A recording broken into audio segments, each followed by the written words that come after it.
Nigeria stand up, Nigeria stand up, John Messiah. What a great nation. Oh, God.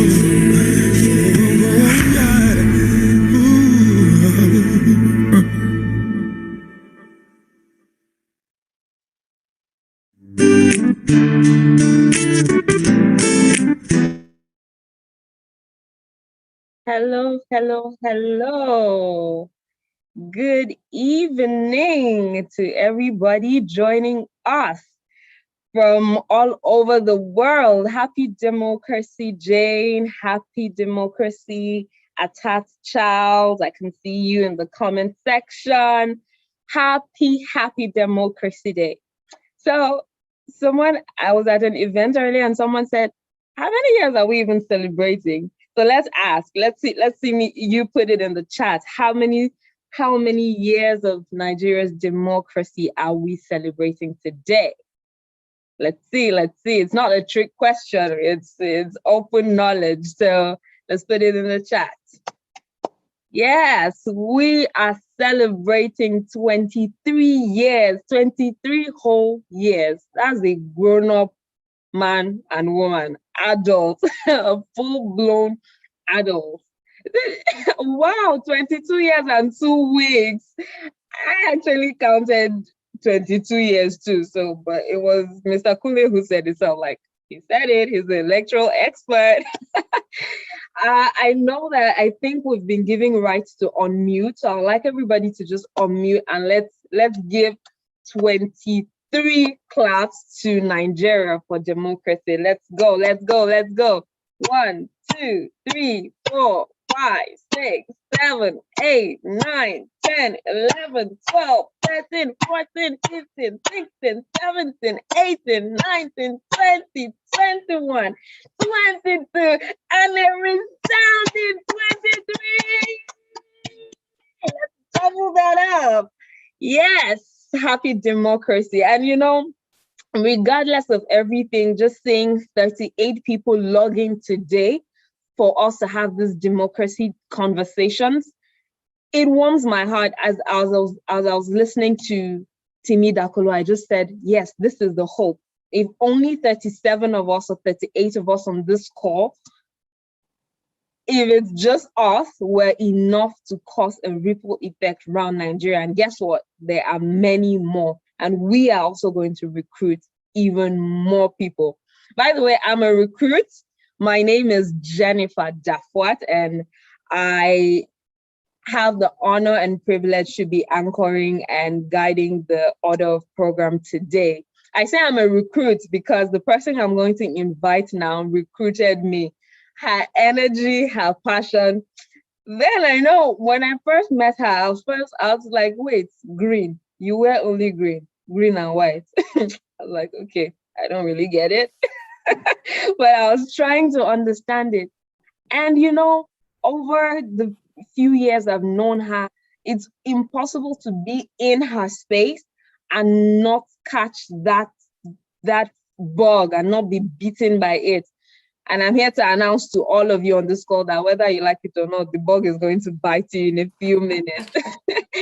So please, wherever you are, just put your hands together. I know it's a virtual meeting, but let's put a hand together, or let's put it in the chat, and let's put our welcome as I bring up the executive director of the Joyce Daniels organization, none other than the beautiful, intellectual, delectable Joyce Daniels herself. Thank you so much, Jenny. Thank you.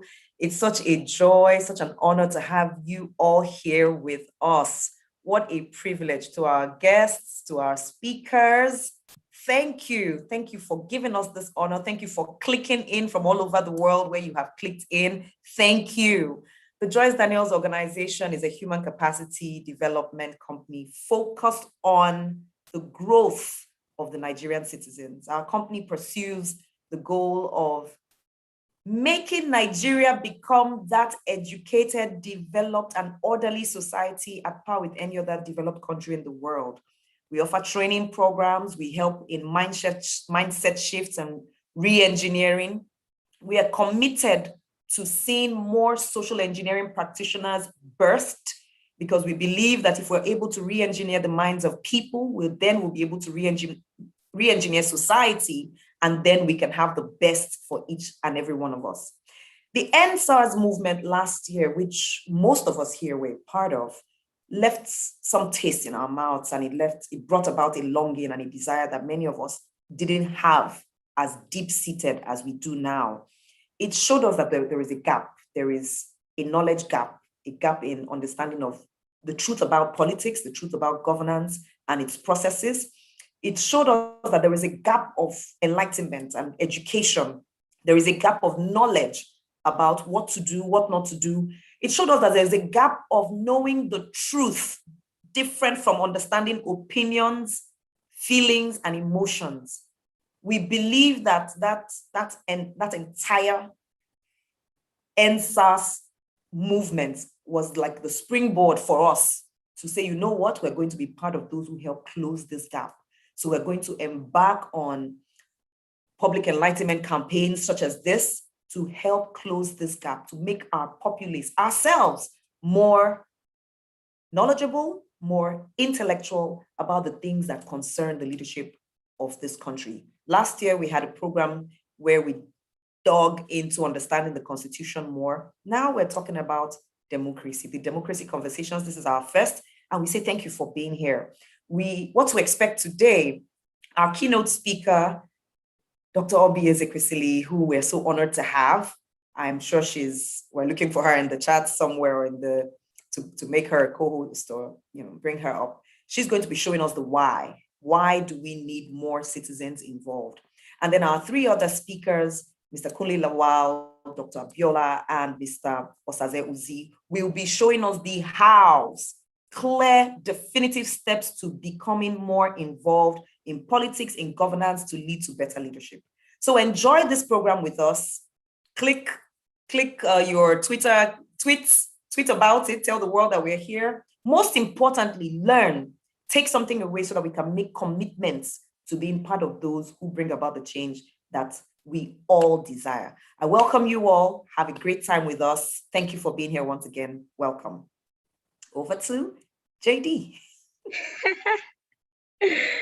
Thank you so much. Indeed, we are set and ready to breed or to join hands in breeding the set or the generation that will lead Nigeria to greater heights. And so it is truly a pleasure and an honor to be here and to be part of these conversations. I know that we're still looking in the chat to be sure if our keynote speaker, Dr. Oby Ezekwesili, is here. And since we haven't sorted that out, I'll quickly bring up one of our speakers, just because we respect time and we would like everybody to be here and, we be out of here as soon as possible. And the person I'll be bringing I see her, but we had a different name. Oh, great. I'm so happy.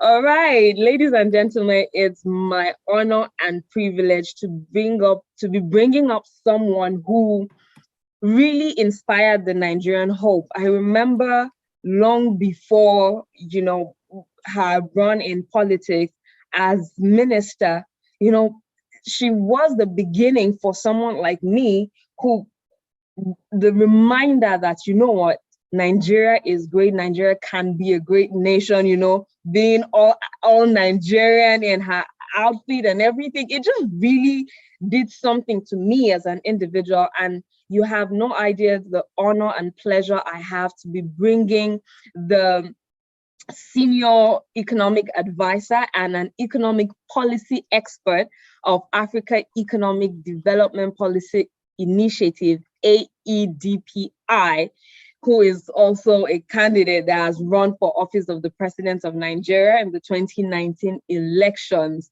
She is someone we love, someone who we look up to when we hear fixed politics, when we think of bring back our girls movement, and we think of the outstanding results that she has, garnered in the accounting and financial sector.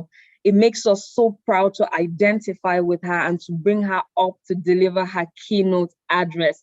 Without any further need for introductions, please, wherever you are, clap, put the chats, and let's begin to welcome Dr. Mrs. Obiageli Obi Catherine Ezekwesili. You're welcome, ma. Thank you so very much, Jennifer. And thank you to Joyce. You got that right. Her infectious optimism about Nigeria would make even the naysayers get a bit of hope, no matter what. So congratulations to you, Joyce. It's difficult to keep up that kind of spirit when all around you see things not quite working the way they should. But we do know that it takes this kind of enthusiasm about a subject matter for people to crack the code of anything. So you will definitely, infect as many of your fellow citizens as possible, because we need that to happen. I am very delighted to keynote speak at this event. I look forward to what the rest of the speakers have to say. Because there's absolutely none of us who's got the lockdown on what democracy is, what government is, what governance is, and what the way that we should engage it. So definitely, this is a gathering of people who have an appetite to learn. I am a learner. I was not one of those that said, "Are you a learner in this country?" I am a learner. I love learning. So we're off to this conversation around a government by the people, and it's so important that we're doing this on this day. But let's first just stand in solidarity with all of our fellow compatriots who marked this day by going out there to stand against repression, to stand against poor governance, and ended up, being brutalized in the process of using a day that is called Democracy Day in our country in an ironic kind, or is it a paradoxical kind of way? The day of democracy becomes a day that citizens' rights are trampled upon, but it is just going to be a blot. We're going to definitely get to the place where democratic rights are respected in our society. And I think that it is in line with this desirable ideal that you have carried on with this kind of program that you've organized today, so that we can intellectually engage ourselves in what democracy is about and what the role of the people really is in democracy. So I start off by stating that I like to sort of get a sense around the terms so that we can then go deeper into the conversation. So the first thing says government. So when we think of government, who are we talking about? What are we really talking about? And in the basic definition of government, which I'm trying to be as basic as possible today, because I know that we are a mixed crowd. So I don't want to assume that, I'm speaking to people who have gone to policy school and therefore can understand some concepts, although it's a mixed crowd. So there are also people who know better than I do. So the basic definition of government is those who exercise authority and make decisions on behalf of people in the society in order to make things that are important for people happen. So it's basic. People, so the way that I normally stop and get people to think is that every society is made of people, a collection of individuals. People are, a group of persons who either constitute a nation, a community, they are basically a collection of individuals. And so in our society, we call the Nigerian society, or we call, say, the community that I come from, our society. So those groups of people ultimately are living together. They would have private problems and they would have public problems. For their private problems, they don't need anybody. They don't need any entity. They don't need any group of people with authority to do anything about their private problems. Those are their private problems. Government is not going to be interested in looking for a wife or a husband for you. That's a private problem. It is your business to take care of your private problems, right? But there are public problems, and so you have people in society. I say there is a first P. That P represents the people. There is a second P. It represents their problems, and then there is another P. It represents, the policies, or the programs that they need in order to solve their problems. And these problems, as I just said, have to be common problems. They have to be problems that are best solved at scale. So, they are not private problems.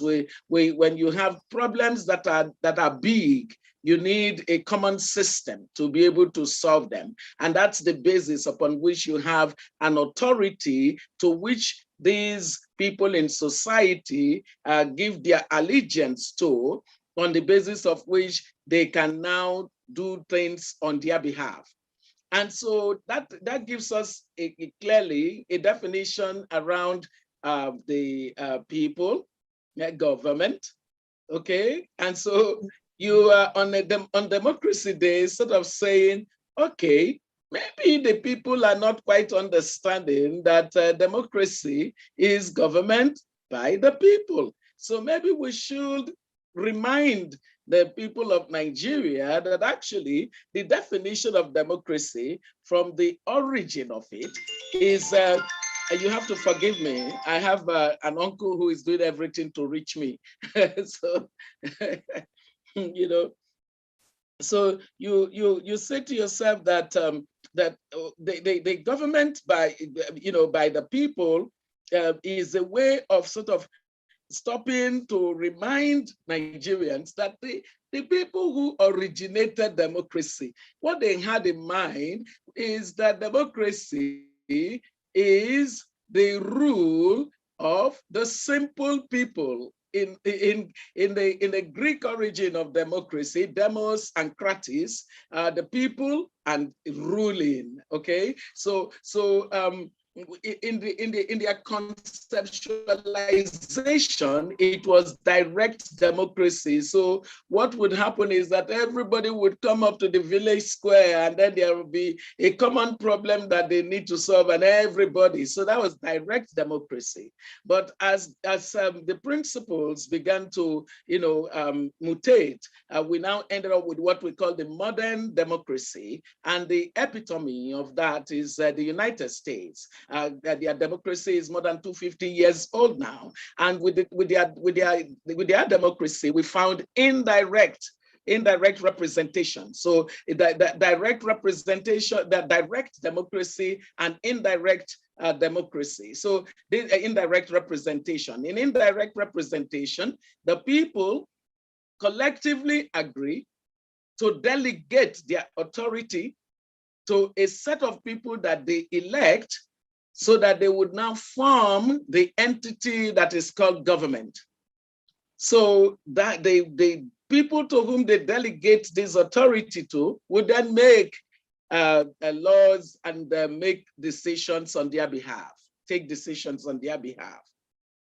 So we get to this basic understanding of what democracy is about. So we then we we then remember that with democracy, we have to recognize that it is Abraham Lincoln who then gives this very good definition, says that democracy is government of the people, for the people and by the people. And so in that definition, Lincoln was essentially saying to the people that they own democracy. Democracy is owned by the people. And so when you look at the actors in democracy, there are at least three sets of actors in democracy. You've got the people who form the electorate, then you've got the people that they elect, they are called the politicians, and then you've got the regulatory system that looks over the relationship between these two groups.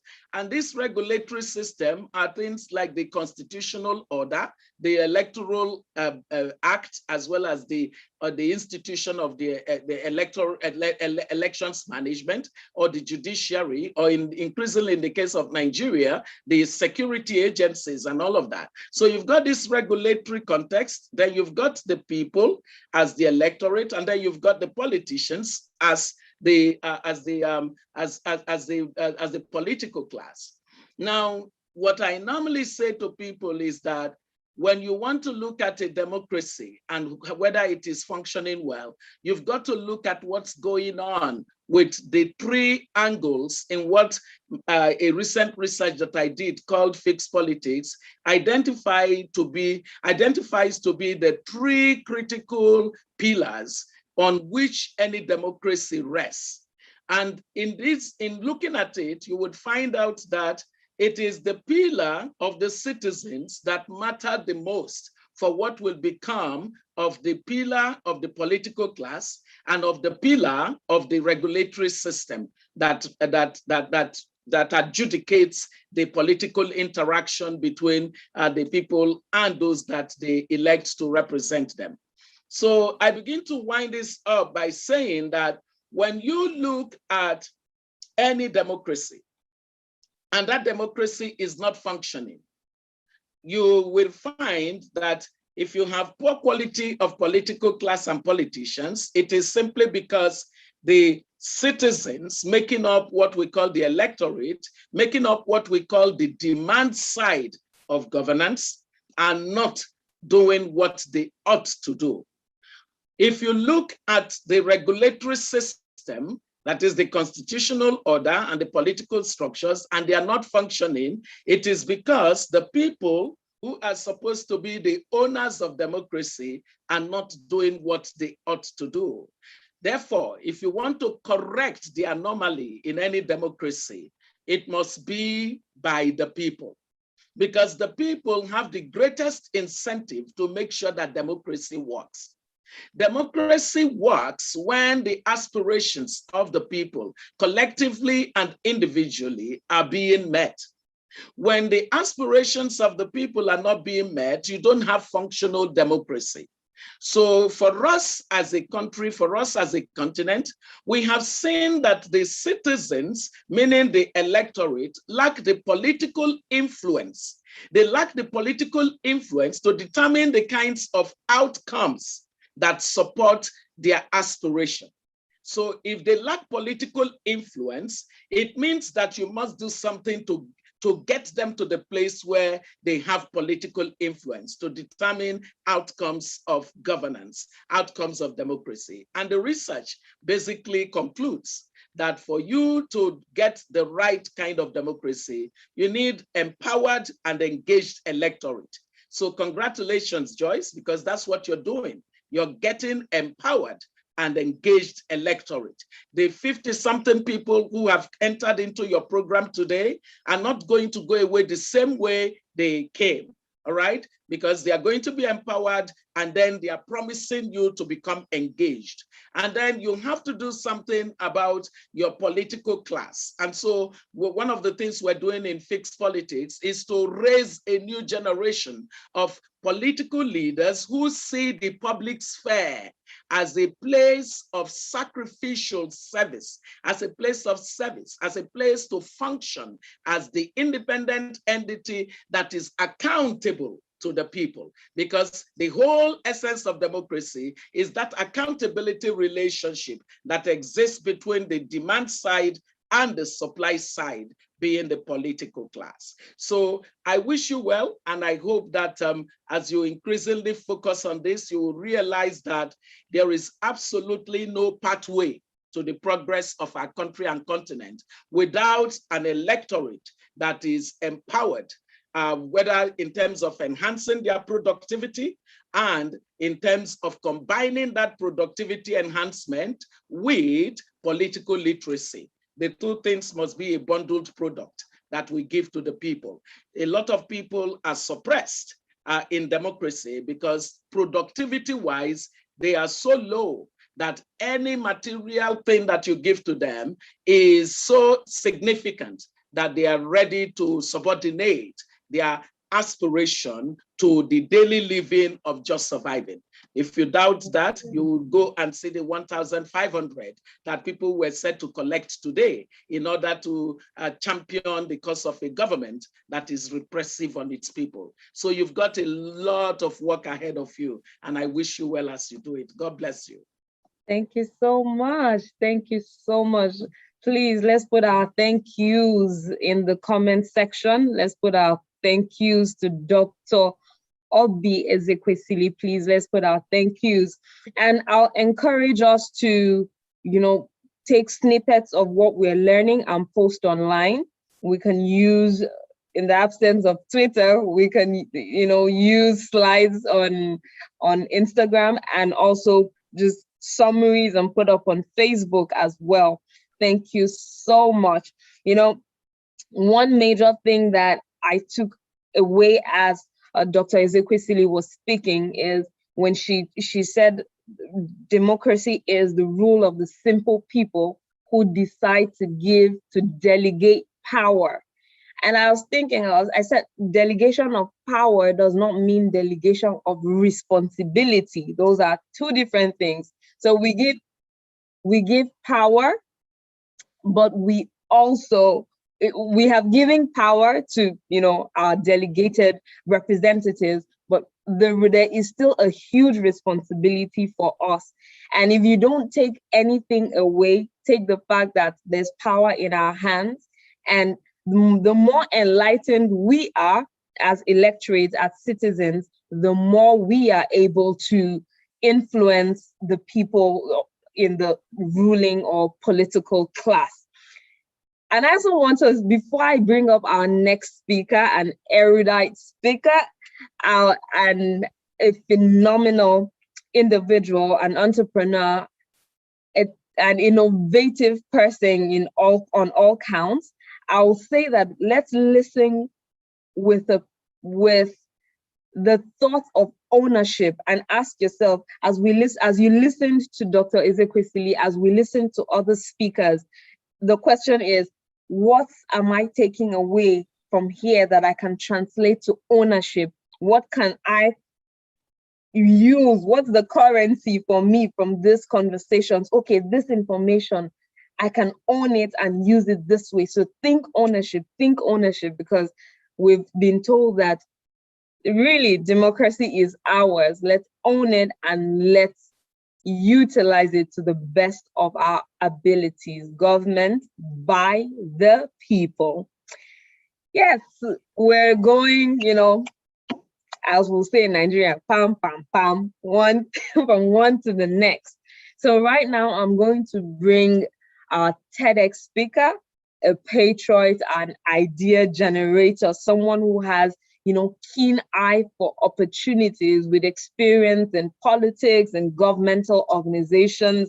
In the federal government, I'm truly excited that he will tell us something we don't yet understand about governance. So I'm bringing up someone who was once the National Publicity Secretary of the COA Party, and then Alliance for New Nigeria FCT senatorial candidate in 2019.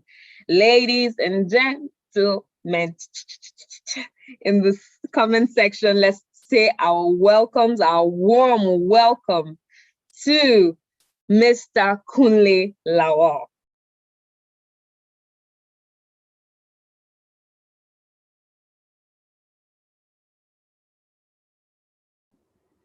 Okay, good evening, everyone. It's a real pleasure to be here. I hope I'm good enough to make this conversation. Of course, I'm thankful for the faith Joyce Daniels has in me addressing this part. My name is Kunle Lawal. I would like to first make sure and tell everyone that there's no mystery to politics. We kind of give it one fugazi and we have this curtain that blinds our eyes, and we kind of think that most people in politics are superhuman. I'll tell you, all you need for politics is just put the S on your chest and believe in yourself. So I'm starting with a group of slides. I'll try to do attempt to teach you about the candidate. I'm going to go from the process of a candidate from winning the party primaries to, of course, the ballot. I'll go through it the way I went through it. And I hope with my experience, I'll be able to take you through it. So candidate 101 running for office. Since everyone is sharp, and my mommy too went straight to the point, I'd love to do that too. So I'd love to have the next slide if that's okay. Okay, this is an introduction. A candidate is someone aspiring for an elected position who has won the ticket of a political party or an automatic mandate to run in an election. Now, most of the time, most people mix the word candidate and aspirant together. An aspirant is someone who, of course, probably would have bought a form or is thinking of buying a form and wanting to be in a position. But a candidate is someone who, of course, has bought the form, participated in the primaries, and won the ticket to be the flag bearer of a political party. A candidate's name already has been confirmed by INEC and it will be on the ballot. I would also tell you that a candidate is a target. And by target, I mean he's the target of the opposition, target of other party members that want him to fail, which is an anomaly that happens in our politics at times. And then most of all, he's a target from the people he knows. I will tell you, the moment you declared candidate, everybody wants something from you. I'll give an example with myself. While I was running for office, when my landlord saw my posters, he was like, "Okay, I'd be like, say you get plenty money for rent too." Anyway, that's the way the story goes, Nigerian anomaly, and it's a funny thing. So could I have the next slide, please? Thank you very much. Could I have the next slide? Okay, thank you. So steps to becoming a candidate. What makes someone a candidate? First, you have to first identify the position best suited to you based on your qualities. Now, mostly in Nigeria, everybody just says, "Oh, I'm not too young to run. Let me just attempt to run for anything that's within the parameter." Okay, what's the closest reach? Whether I have the list young, old people? No, that's not how it works. Like, I was a candidate for the senatorial position in the FCT, that's in Abuja. And based on my qualities, working on party constitution, I also became conversant with the constitution myself. And I was able to propose 49 bills along the way while campaigning for office over the 2 years between 2017 and 2019. Now, politics is war, and you need to understand it. Every candidate has to have a strategy. Like, I knew I was the richest, in quotes, candidate that ran for Senate in Abuja. So of course, my strategy was, if I wanted to raise money, even though my campaign was mostly crowdfunded, I knew that I couldn't beat them money for money, currency for currency. So the trick was, I said, okay, let me actually do the job a senator does, and let me do it better than even the incumbents and those that are aspiring. So I started proposing bills. These bills covered things that affected health, power, energy, resources, a lot of things that covered things that basically people needed. And that was my strategy to separate myself. The target of my campaign also then was just like you. I'm using myself as an example because it's relatable and it's faster to me. So just like you, and I swore I'll never wear a babariga or a kaftan or wear a cap or look different. I was wearing a university jacket. Anyway, a candidate also has to acquire his ticket. Now, this will involve a lot of intra-party movements, a lot of deals with people who are delegates. If your party uses an indirect primaries, your party uses a direct primaries, you would have to, of course, talk to the entire party membership on the relevance of your candidacy. This always would be a very good effort. And you must do something as a candidate. You must always question your strategy. Don't think, I have a nicer strategy, or the person I'm running against, forget they're old, they don't use social media, forget that one. No, that doesn't work. Yes, you can gain a lot of votes on social media. You can do a lot of things, but I'll tell you the work is on the ground. And I also like to, at this point, or at this juncture point out something. We normally say politics is local. The translation of that is that politics goes to the grassroots. Naturally, I would like to differentiate that a little bit. When we say politics is local in politics, from my own experience, means you must be accessible to your constituents, accessible to the people that you're vying for position to lead, and that's also key to, of course, running for office. You must understand the party's internal democracy. I'll tell you what will work in PDP will not work in SDP, will not work in APC, or might work in ANRP, and might not work in ADC. So you need to understand your party's internal democracy. How does my ward chairman think? How does my party chairman think? I remember my party chairman from FCT tried to circumvent my primaries by not wanting to host a primaries. I had to get in touch with the party chairman. So you need to be able to sense all those kinds of things. And then I got in party, and I eventually held the primary. The primary was held by the party. Now you must be ready to take a loss. Most people take a loss and sit back. Well, after my loss, I always say I didn't lose an election. Abuja lost a senator, and I put myself in high spirits, and I founded something known as the Electoral College, and I've been very dedicated to political literacy and a lot of things, and I've worked within quite a lot of sectors, and of course I'm still doing that. The target was not for me to sit on the seat, it was to improve democracy in Nigeria. So that was me being ready to take a loss.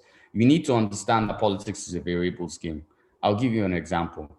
I was talking to someone while being part of the system in Kowa Party, and they were so interested in running for office in a particular place.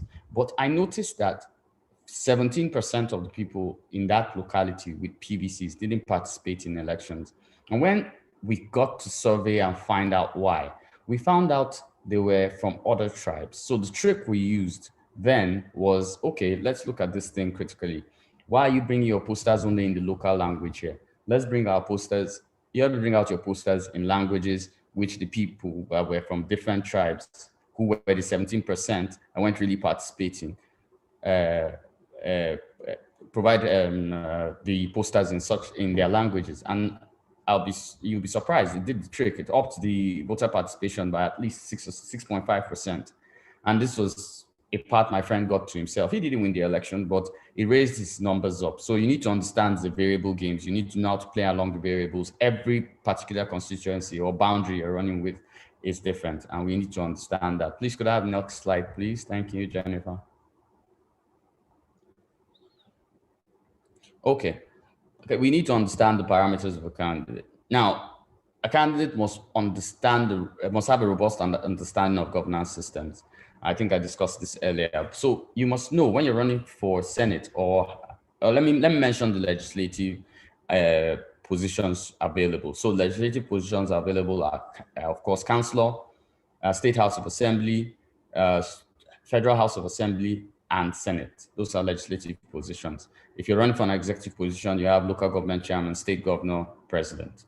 And we need to be able to work within those parameters and know the jurisdictions of office, understand what exactly you can promise and what you can't, what you can do and what you can't do. I was chased out of a village once because they were asked me to give them electricity. And I said the only thing I could do was propose bills that could allow for renewable energy to function. I took the hit, but later the village had got wind through his son that I actually refused to lie to him, and he became very strong within my campaign. I'd like to make something very key. Governance has no gender. Men don't do it better. Women don't do it better. It also doesn't have a religion or tribe. So provide the best of what you can offer, and you become the best in the game. That's the target of every candidate. Now, you need to be able to unveil the iron curtain. Most politicians hide who exactly they are and what they want to do and how they hope to approach their electorate. To appeal to the electorate, you have to be as open as possible. One of the key things I also think you need to do, get a backyard of finance. I didn't say you should go and bury soccer away like some of our politicians, like bury dollars in a soccer away. What I mean is get a backing, have a strong backing. Running for office is hard. It takes a lot of your energy. Sometimes there are many politicians who have engaged in politics, and because they didn't win and they looked at the office as a meal ticket, they expended, sold houses, did a lot of things, and they crushed themselves. So you need a backyard of finance. You need people backing you. And for people to back you, you have to be able to sell an idea that makes everybody think and also know that your candidacy is relevant to their success or the general success of your constituency.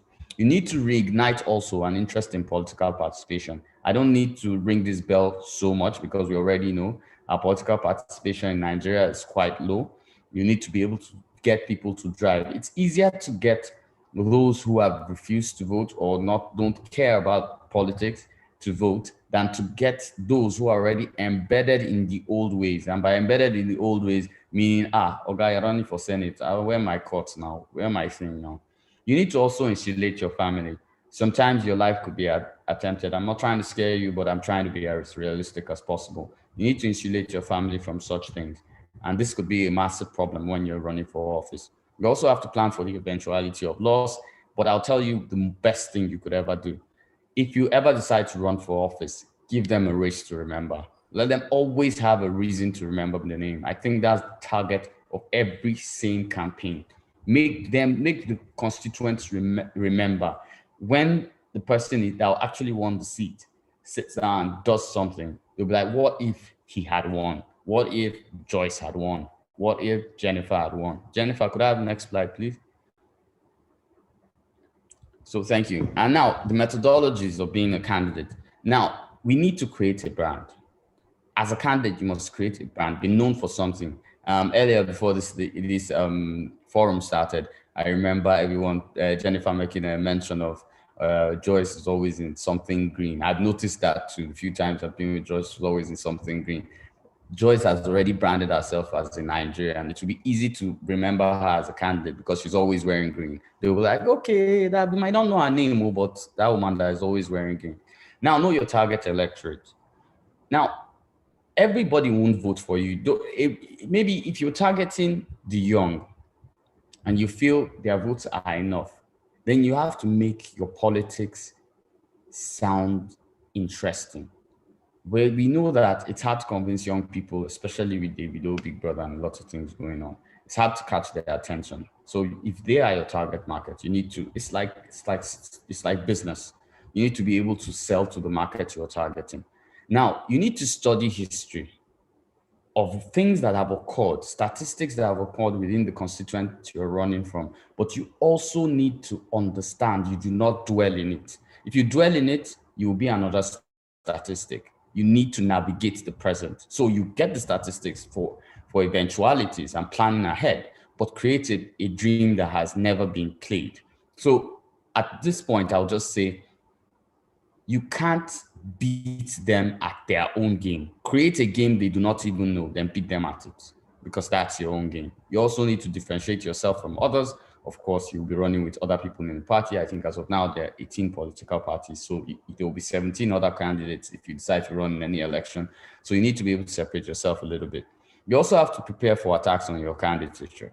I'll tell you funny attacks I got. My wife has a low cut and her hair is kind of dyed. And they're like, oh, so Senator's wife's hair is going to be dyed. And I was like, why are we not discussing the bills that we're supposed to? Naturally, I could have answered aggressively because that's my wife. But I chose not to deal with such things. So attacks come from different places. It will be maybe about your age, your inexperience in what you are actually vying for, the fact that maybe you are female. There are a lot of things that can happen, but you need to be prepared to think ahead and be a step ahead of the attacks on your candidature. I'd even advise most of the time look for weaknesses around your campaign. That was what my campaign did, and we started planning against the weaknesses. And then you need to use the media to your advantage. Using the media to advantage doesn't mean come out every day. Joyce, I'm running for governor of Edo State. I'm Joyce, I'm running for governor of Edo State. I'm Joyce. That's not what using the media to your advantage is. Make them see reason in why your candidacy makes sense. You could be talking about something about as far away as maybe development, and your ideas on development will win you a few followers. Most people look at it that grassroots won't understand that. Yes, most people say that. But you need money to win an election. If the middle class is putting money into your campaign because they believe in your ideas, you'll be able to reach the grassroots as it is. You also need to be very decisive. I'll tell you that during my campaign, My life was attempted once at a particular place, but I got away because I simply wear t-shirts and jeans during campaign. Just I looked like just the average person, so nobody could really tell who I was. So, but I got back to the campaign office, and a few things happened. And you know what I did? I fired my entire campaign team. This was 1 month on election. I was being decisive because it shouldn't cost me my life, and whether I like it or not, somebody within that system revealed where I was at a particular time. You need to be very, very decisive. You need to also prepare for campaign moles. As you're planting moles in the incumbent, trust me, they're planting in yours. It's like war. It's like chess. If you play chess, you should always anticipate the enemy's move. So sometimes you feed out information of what you're not going to do and watch the opposition follow exactly that. And then you just do the next thing you're to do. Could I have the next slide, please? Thank you very much, Jeff. So specifically, in conclusion, we must solve 4 successive problems in the achievement of a successful political career. First, he or she, I'm sorry I wrote he alone, no offense. He or she must join a political organization and become known. Next, you look to develop a political style that is of course customized to just you. You would earn the respect and leadership of your political party, and this will mean finding out what the members of the political organization want. Secondly, we must eventually exhibit an interest in becoming the party's candidate in an upcoming election. We must fraternize with the leaders and attempt to get their backing. We must enter a primary election and win the support of the party voters. Thirdly, you must win your primary. This is very key because if you have no plan for the primary, you could as well just forget the election. Fourth, if you are elected, you must do the kind of job in the office that gets you re-elected. Not that you enter and you start saving money or stashing your allowances for second term. So I think these files will be shared by everyone. It was a pleasure to address you. Joyce, thank you so much for the opportunity. I'm looking forward to the question and answers later. Thank you, everyone. Thank you so much. A round of chats. A round of chats to our esteemed speaker, Mr. Kunle Lawal, who is also the executive director of the Electoral College. And I know that right now the Electoral College is running a series of lectures. It's supposed to be a few weeks of lectures. I don't know if registration is still on. But please send a message to the Electoral College, send them emails. You can still, Twitter is not there. I'm sure you can find them on Facebook, so find out. Remember what we agreed at the beginning, that the power is in our hands. And you'll agree with me that after listening to Mr. Kunle, if you desire to run for office, then you seem, for me, even though for now I am not running for office, and I say for now because I don't know what the trajectory can be in a few years. So even though I'm not running for office now, I have so much clarity, and I know if I'm supporting someone, I know where to position. For someone like me who works in media and communications, marketing and brand communications, I know that if I'm working on a campaign, I know what to look out for. I know the information, to be careful about. So these are things that are important to everyone, to both intending aspirants or candidates and to everyone who is in their space and who is passionate about Nigeria. Thank you so much. Thank you so much. We already said it. It's going to be respect for time and, respect for our evening as well. So we're going to jump right into the next conversation. And the person who I'm going to be bringing up is someone whose work in research and development is very important and very key to aspirants and to people who will run for office in the near future or even in the long future, and she is one woman who is passionate about women's involvement and women's literacy. So it's a no-brainer that she will be speaking to us about Women Politics 101. So get your notebooks out and let's go to school. Please welcome with me the founding director of WARDC, none other than Dr. Abiola Akiode. You're welcome, ma'am. Yeah, thank you very much. It's a pleasure. I'm sorry the lights went off, so I'm trying to get the light here. Well, it's part of what we are trying to change. Thank you so much. And I've listened to Dr. Obi. I listened to her a lot. She's someone that I admire so much. She had talked eloquently about the fact that there's a need for citizens to build their power, to be able to have political influence, to define the outcome of governance. That's the way she put it. And she concluded by talking about the need to have an empowered and engaged electorate. So I am going to speak, more to that in terms of how and what does this mean to women who aspire to go into politics, and also to speak also from a broad terminology of participation, which is beyond taking elective position, but also being in public and also being active as women. In my study and in my research, I had realized that women in Kenya, for example, those who won the election in recent time, won because of what they have done in their different communities first, before they ran for politics. So oftentimes what we see is that people want to run for politics without also not investing in the environment. So people don't identify you with anything, then you join a political party. So it's important to look at participation from a broader point of view, from what we see at the formal representation, and also participation from a broader platform where you're expected to be an active citizen. Wherever you are contributing to change, it becomes easier if you then say you want to pick the ticket, to go into politics. The other issue, it's also about talking generally about inclusive governance and the need to have a framework, and a lot of people talk about frameworks that are more legitimate, which are seen in constitutional framework.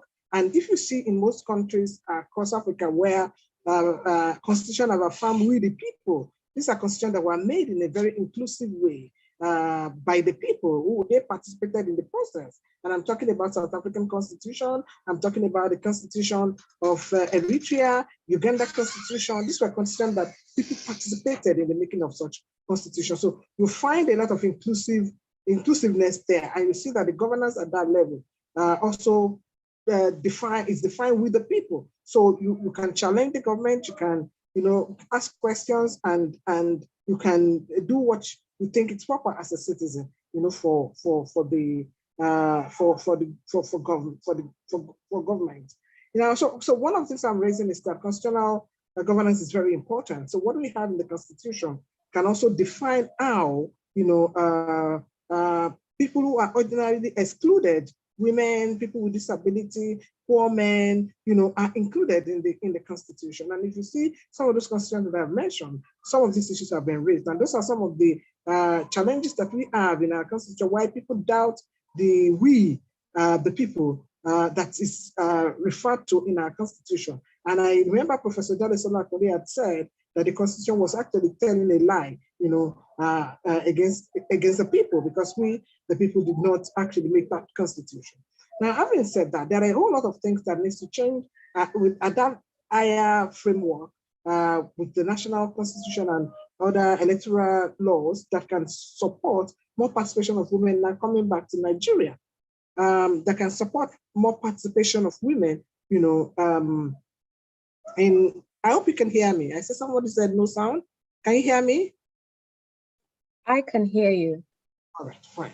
Okay. So so there are some issues that are supposed to be addressed, that could bring some participation, more transformative participation, into politics that can help. For example, we have a constitution where there are issues around citizenship, there are issues of indigenship. So there are superstructures that are patriarchal structure that have affected women's participation in politics in Nigeria. Some of them are, if you are married, you become stateless. If you are married to someone from Lagos and your husband is from Ogun State, just even between 1 hour difference, you want to contest an election, somebody is asking you, where do you want to contest from? Are you contesting as a Lagosian, or are you contesting as somebody who's married? And because of the superstructure and the dynamic and the patriarchy within the political framework, so they play that to themselves, to their side when it comes to things like that. So the woman who is interested in changing the society or in transforming the society, then runs away because she has become automatically stateless, because there is no place where she wants to place herself. So the question of how the political party is arranged, that makes it very difficult, for women within political parties to challenge, the patriarchy and the godfatherism that we see. And of course, other things like violence in politics, inter-party democracy. I have seen situations whereby, I remember when one of the first female candidates for governorship in Lagos State was contesting an election. So they put the primaries somewhere in Akure. By the time she got there, they have moved the primaries from Akure to another place. So she didn't even know she could not participate. That's why that she had lodged her own people, that will vote for her, because they have to do that to be able to, So despite that, she was not even able to participate in that primaries, and somebody emerged despite the injustice in that regard. So we have a political party system that is skewed, that is not democratic, that does not recognize, the rights of people, and does not provide that opportunity for people to be able to participate effectively in politics. So I will then go to the question of how. So what do we do? What do we do? Because I have realized that I also recall that this year, this current local government election coming up in Lagos State, the issue of primaries has also become issue coming out from primary elections here and there, have also become an issue. So one of the young women, one of the women contesting for the election had called me, to say that she has been excluded and there was a need for us to mobilize and all that. And I said, no problem. Can we have a chat with some of you who have challenges in, contesting, so that we know how to intervene, talk to political parties, which we always do. Sometimes it works, sometimes it doesn't work, So I invited her, and by the time she came to the office, there was supposed to be about 15. She was the only one there. And I asked myself, frankly, what it means is that you don't even have the capacity to mobilize. You don't even have the capacity to mobilize. So my point is that some women also go into politics thinking that it's an a la carte, and that when you get there, you can find everything work for you. You must work for everything that you get in politics. It's important. So it is important to build a critical mass. As women going into politics, I tell people I want to go to politics, I won't go alone. I have to first convince about 5,000 people to go with me, so that when I enter into that political party, you will know that I am coming with a huge crowd of people, into politics. So it's so that so it's important also when we are into politics, must also be able to assess our capacity and our strength. So it's not every time that we're marginalized. It's also possible that we're getting into that system, without also preparing very well. Unfortunately, I don't have much belief in the political structure that we have currently in the country. And it's important for us to canvass for a transformative political system, that can allow women to function well.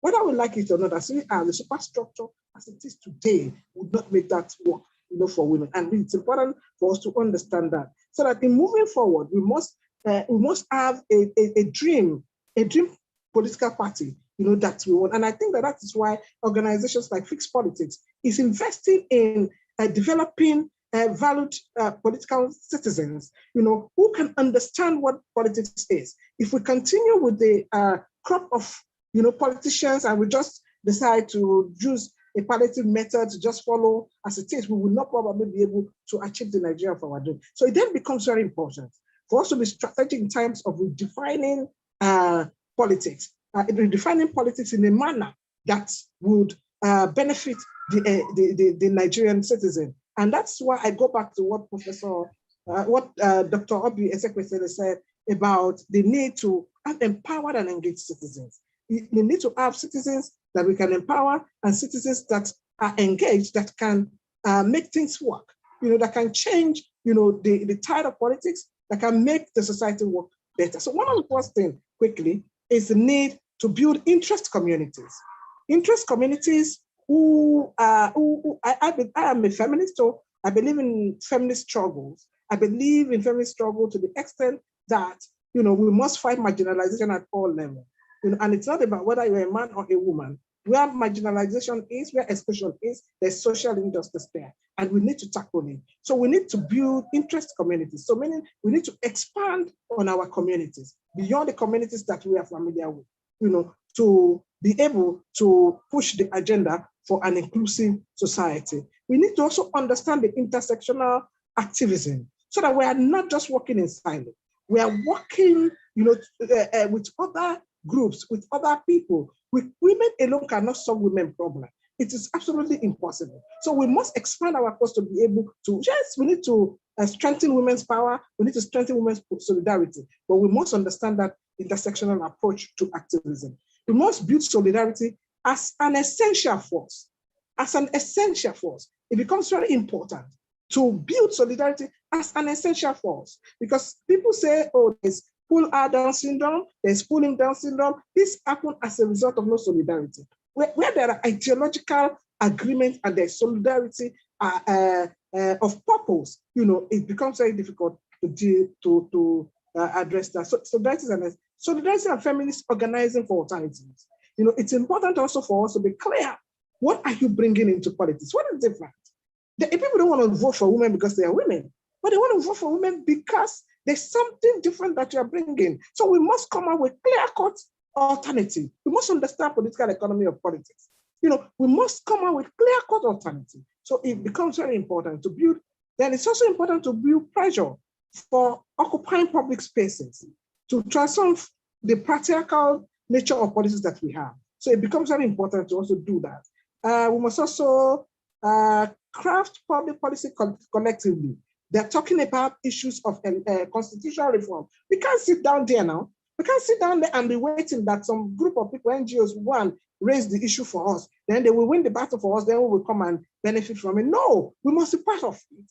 We want, and that is the power of being an empowered and engaged citizen, a citizen that is ready to ask the right question. During the last political hearing that took place, for goodness sake, we didn't find women politicians are coming to raise those issues about their issues there. So we must be engaged. We cannot wait for people to do that. We must engage, we must ask questions, we must condemn, we must protest, we must petition, we must do all what we need to do, to have the kind of society that we want. So we must have feminist economic alternative. I'm sorry, I'm unapologetic about this. I believe that the reason why systems are not working is also because of the political system that we are using. The neoliberal system has not in any way worked for anyone, as Britain, as the United States.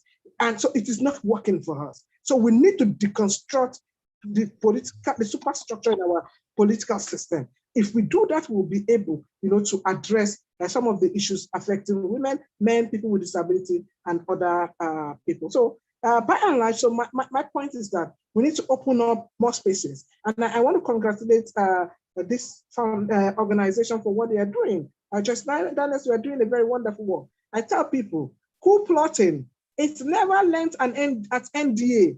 They don't have a course called coup plotting there. So what it means is that people go and organize, around different issues on their own through political classes like this, to empower people and engage people so that people can, be able to respond to the issues. I believe that women can transform the society. As a kid, I believe we can all. I believe in the Nigerian dream. I believe we can change the country. Thank you very much for the opportunity. Thank you so much, Ma. Aside the fact that I know we've been sitting, if you can stand, join me as I stand and, give a warm applause to Dr. Akiode. Thank you so much. Thank you so much. There is, if you were not even seeing her at all, you felt the passion. There is no way that, everything she said didn't resonate with you, the person is not on this call. It's not true. And as she spoke about frameworks, and at the beginning she made mention of Kenya and then of South Africa. This is the beginning of these conversations. We're going to have more democracy conversations, and we'll have opportunity to compare, to bring panelists who have experiences across other African nations, and we will talk about it. So keep tabs with the Joyce Daniels organization. Follow us on all social media platforms. We're on Facebook, on Instagram, even on Twitter. We're still there. So follow us, and keep tabs about these conversations, the dates for these conversations, because they are going to be ongoing. This is only the first in a line of many. And even right now, while Dr. Akeode, who is the founding director of Women Advocates Research and Documentation Center, as she spoke, she mentioned the different issues that are in the Constitution. And I want to just put it out there and ask how many people know that there has been a nationwide reform review forums that are going on in review of the 1999 Constitution that has gone on. So these are things we should find out and we should engage and be part of. If by any chance you're wondering what's wrong with the Constitution, just go to YouTube, type Joyce Daniels. You'll find the Constitution reviews that we held last year in the wake of the EndSARS or end of the EndSARS movement. And hear the different faults and broken legs that Constitution has. And then you'll be able to have an idea, if you don't already, so that you can join these conversations at your local levels. Thank you so much. Thank you so much. It is an honor to have you. And right on time, we're going to be bringing up someone whom I've had the privilege of working with him before on a project.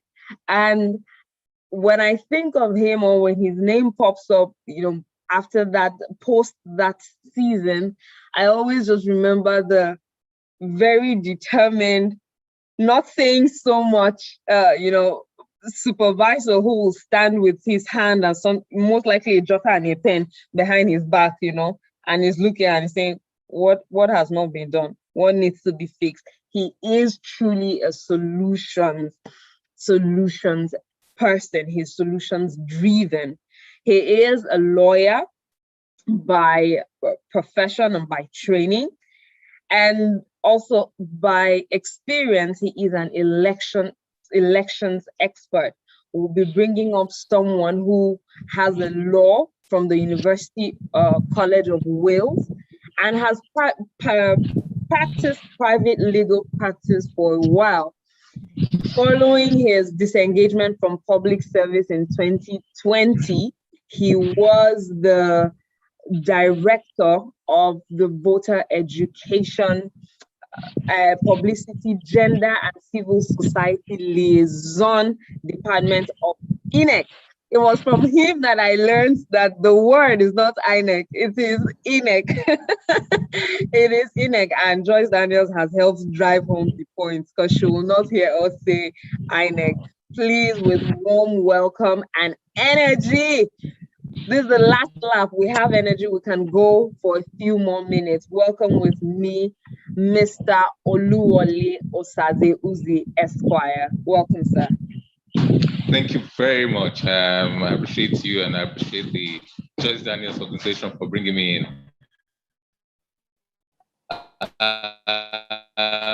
Let me apologize. I should have landed about 12 noon, but somehow we landed at 6 p.m. So right from the airport, I had to switch on my Zoom and try to join the conversation. It's very unfair in the sense that they put me to speak last, and you have such erudite people to speak before me. The one or two things I wanted to say have already been said, so I'm not going to repeat them. And TLB has told you everything you need to know about getting involved and the need and necessity for getting involved.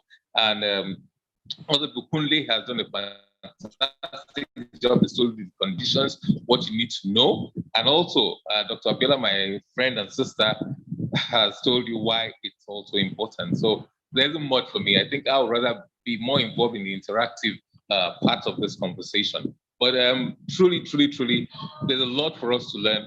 I'm sorry that because of the lateness in my travel arrangements, I've had to go to a place that is not ideal or most conducive for this, but I'll try to make the best of it. I think one recurring theme that has been going all around is that there's need for capacity, need for empowerment, and the Tanzania's organization is doing a fantastic job in terms of empowerment. You cannot be involved unless you are empowered, unless you know all the things that are necessary for you to get involved.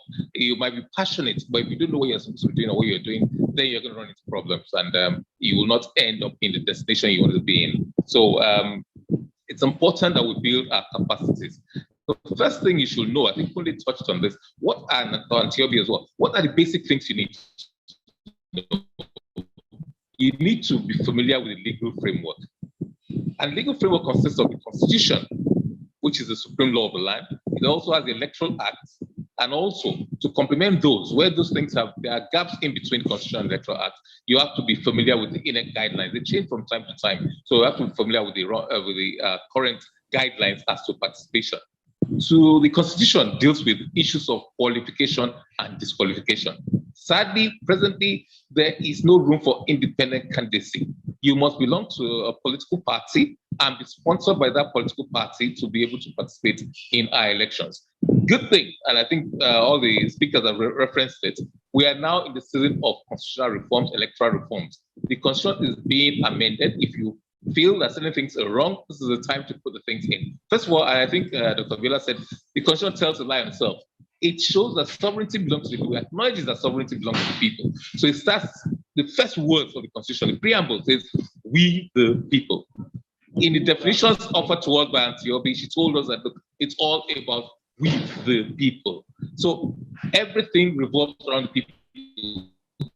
She didn't take you back to the, because of time, I guess, to the birth of democracy. How did democracy start? Being involved in decisions that affect you. Everybody has to have a say. But in the complex world with population and everything else, you couldn't refer to the city-states of Greece. So you had to send representatives to represent you, and hopefully they reflect your views. Whether the present representatives, and when I say representative, I mean the president, your governors, your councillors, your senators, do they represent your views? The president has spoken quite a bit in the last 48 hours. What he says, does it represent the views of the majority of Nigerians? If you feel it does not, then there will be a way of you getting involved in one way or another, as aspirants, as candidates, as observers, as poll workers. You must be involved. Democracy is all about the people. Sovereignty in democracy belongs to the people. Now, you must belong to a political party. If you feel that, no, why is there no room for independent candidacy? If I cannot find a combination amongst all the numerous political parties we have, then I should be allowed to run as an independent candidate. That is possible, but not with the present law, not with the present constitution. You have to amend the constitution, because not only must you belong to a political party, you must also be sponsored by that political party. And sponsorship, honestly, doesn't mean financial sponsorship. Very few parties actually will sponsor you financially. They might do group things like they vote XYZ party, which will be beneficial to you if you come to a party, but they are not likely to give you money. On the contrary, many parties make money, all the parties, in fact, in Nigeria, make money from sale of forms.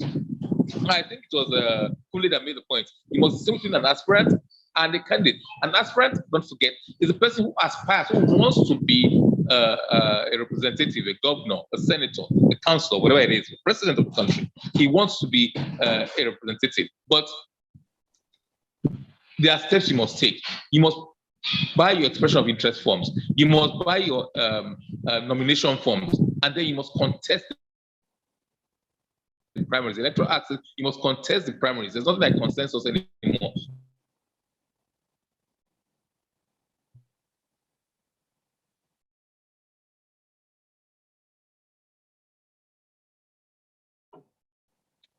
I think that the internet has frozen Mr.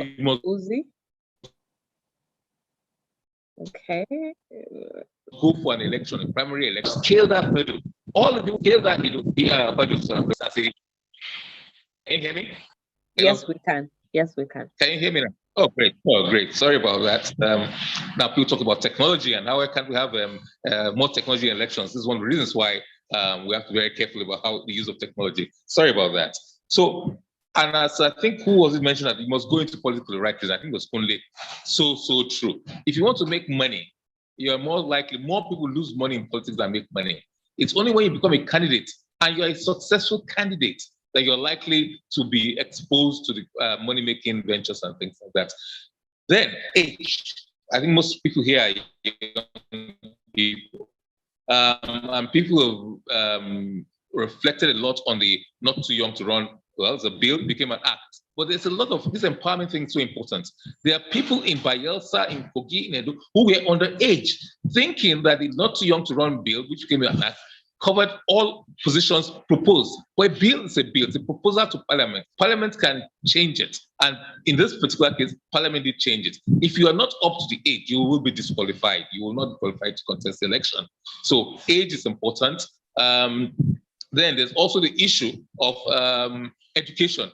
Amazingly, to contest the highest office in land, presidency, is the lowest required educational qualification. All you need to do is to be educated up to secondary school level.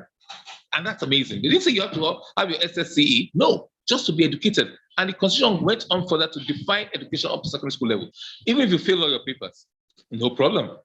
But as long as you have been to an institution or you can speak and write the English language, it is that low. You cannot enter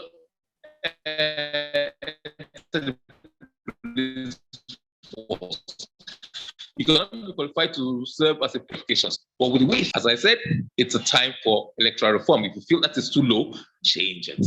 The president, all you have, some people can't speak English very well, but the fact that you have worked in an organized organization or any other qualification that's acceptable to INEC, that is sufficient for qualification for president of Nigeria, for governor of the state, and such like things.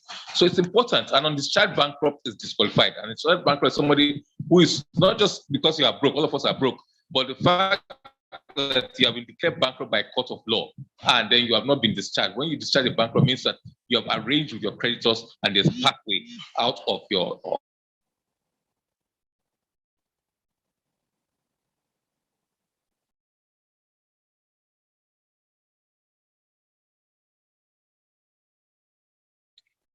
Okay, technology and all of the things we are going to solve. Okay, I think it's coming back. Well, I saw a comment in the chats and someone was asking, or it was difficult to make out all of what Mr. Oluwole Osaze Uzi has been saying. As a legal luminary, he is expounding on some of the legal requirements for running for office. And one amazing fact that he has made known now is that to run for the president of Nigeria, which is the highest office, has the lowest qualification. The least you should have is a secondary school certificate. And he has said that we're in an era of reforms. So if there's anything you are not interested, you are not comfortable with in the Electoral Act or in the Constitution, now is the time to do something about it. Of course, you will not do anything if you don't know what it's about, which is why we need to know what is in the Constitution and what is in the Electoral Act. This is why we're holding an event like this. And I know we've had such a good time. We're going to bring up all our guests again. We're going to have another time and another session, which is why we have said that we would love for you to follow the Joyce Daniels organization and our principal, who is the executive director of the Joyce Daniels organization, Joyce Daniels herself, on all social media platforms to stay abreast. We are an organization that value integrity, and so we said this is going to be a 90-minute conversation. It's 7 minutes to the end of 90 minutes, and we will not be able to take any more comments and questions as intended. What we have done is make provision for everyone to send their questions to info@thejoycedanielsorganization.com. info@joycedanielsorganization.com. We have the advantage of technology. Therefore, as you send in questions, we'll send to our various speakers and we'll ask their responses. If they are able to oblige with a video response, we'll put it up on social media, on YouTube. If they are not able, if it's in a text form, we have your emails, we'll send it out via emails. I can see that Mr. Uzi is back. So since we're running out of time, sir, maybe in 1 minute, if you can help wrap up the conversation. Thank you, Jennifer. Thank you so much, and apologies. I had more or less finish what I had to say, but I just say the main thing is that we should ensure that we're empowered, we learn the rules, we learn the basics of qualification and disqualification. If you want to contest, make sure you join a political party. If you're not satisfied with the law, just a summary, look, this is the time to change things. The next few weeks, I guess, there's that window still open. It will not remain open forever. It will soon be shut for another few years, quite a number of years. And it's so difficult to change the constitution, but this is the time. Things like independent candidacy is part of the constitutional requirements. Belonging to a political party is a constitutional requirement. So we cannot amend the Electoral Act in economic guidelines. Technology will come, but we have to amend the Electoral Act to bring in issues of technology like voting, electronic voting, and diaspora voting. These are things we'll have to talk about in subsequent ones and think about, reflecting on. And I'm happy that there'll be other opportunities for them to engage knowledgeable people who will assist you. Surround yourself with knowledgeable people to assist you. Thank you so much. Thank you so much. A round of chats to our legal luminary, Mr. Oluwole Osaze Uzi Esquire. He is someone who, by the conversation, I'm sure you've enjoyed the short time. So yes, we're going to have more of these conversations. I saw a question from someone who will not be able to take any questions because we're people of integrity. We said 90 minutes. We would love to speak to 90 minutes. Please send your questions. There's an email. So if you want to write 2 textbooks of questions, we'll read and find a way to provide you with adequate responses. And the questions that you send in give us an opportunity to also create more engagement that will answer, because if one person has that question, then I can assure you that a lot of other people have the same question. Thank you so much for being here. I'm going to call on the general manager of the Joyce Daniels organization, who we like to refer to her as, you know, our chief fixer, and who is in everybody's chats and inboxes, making sure everything is going on smooth. Please welcome to the spotlight Olabisi Olaleye for the vote of thanks. Thank you, Jennifer. Thank you so much. Good evening, everyone. On behalf of the Joyce Daniels organization, I would like to express my gratitude to everyone in this room. To our amazing speakers, Dr. Obi Isili, thank you, ma'am. Mr. Kunle Lawal, thank you, sir. Dr. Abiola Akinyude Afolabi, thank you, ma'am. Mr. Oluwole Osaze Uzi, thank you, sir. Thank you so much. To everyone who joined in, we appreciate you all. Thank you. Special thanks to Mrs. Abiola Aziz for your guidance and intervention. We thank you all immensely. At the Joyce Daniels organization, we believe Nigeria is blessed. We believe Nigeria will work. Please, let's keep this hope alive. Please, Ejo. Edapun. I'm trying to use all our languages. Biko. Please, let's keep this hope alive. Nigeria is great. Nigeria is blessed. Nigeria will work. Happy Democracy Day. God bless you all and enjoy the rest of your evening. Thank you. Thank you so much, Olabisi Olaleye. That's the General Manager of the Joyce Daniels organization. We say a warm thank you, and she has said all the thanks already. So we say, I am re-echoing everything she has said. Thank you so much for being here, and we wish you an amazing evening. Enjoy the rest of your day. Thank you.